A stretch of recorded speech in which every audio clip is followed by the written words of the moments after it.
Hello everyone, I'm Matt LIER and this is an FNN News Break.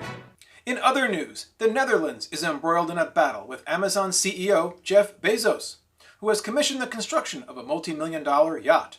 Upon its completion, it would be too large to fit under the Koningshaven Bridge, a historical landmark in Rotterdam, and incidentally the only route to open sea.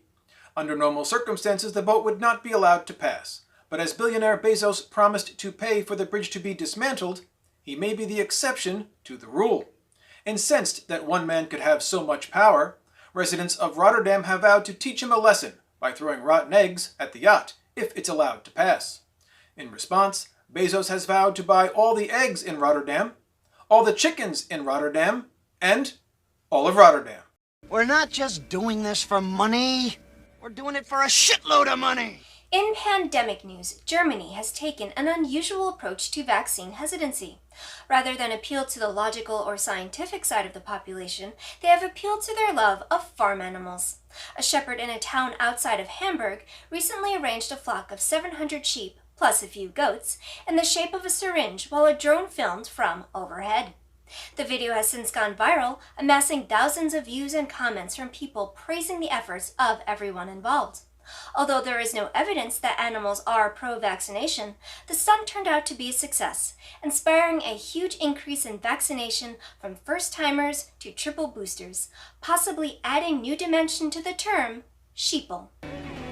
You are all sheep. Bah. In other news, an Idaho man recently completed his goal of breaking 52 world records in a single year.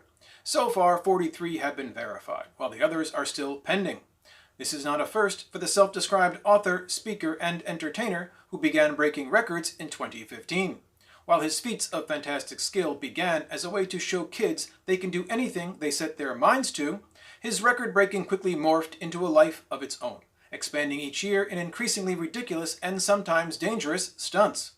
Some of the records he's broken include the most toilet paper rolls balanced on a human head, the fastest time to wrap a person in plastic, and his most recent achievement, person with the most free time on his hands. If you want me to take a dump in a box and mark it guaranteed, I will. I got spare time.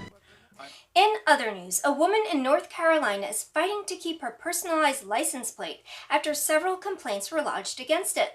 The controversial plate reads FART, which stands for the Friends of Asheville Recreational Trails, a group co-founded by the owner of the vanity plate in question. Confounded by the complaints, the woman has appealed to the DMV to keep her license plate the way it is, and can't understand the cause for so much controversy. A campaign has been launched on her behalf, and so far she has garnered the support of many local outdoor groups, including Asheville Society of Sightseers, Bikers Undertaking Tough Terrain, and Flyers of Uniquely Crafted Kites. The DMV's decision is still pending. You mustn't fuck with the Department of Motor Vehicles, Mr. Anderson. In other news, the Idaho Potato Commission has entered the world of fragrance with their new Frites by Idaho potato perfume, which evokes the aroma of salty spuds fresh out of the fryer. Despite skepticism that such a scent could cultivate any consistent consumers, Americans apparently found the smell irresistible. Inspired by the willingness of people to blindly follow trends, other food-based companies have begun testing early samples of their own scented sprays. Currently in the works are 30 Minutes or Less by Domino's, which carries the aroma of a lukewarm pepperoni pie. Putrid Fryer Oil by McDonald's, which has the light scent of day-old deep-frying oil. And South of the Border by Taco Bell, which smells nothing like their food before you eat it, but quite a bit like it about 90 minutes later. It's made with bits of real panther, so you know it's good. It's quite pungent. I'm Matt LIER, and this has been an FNN News Break.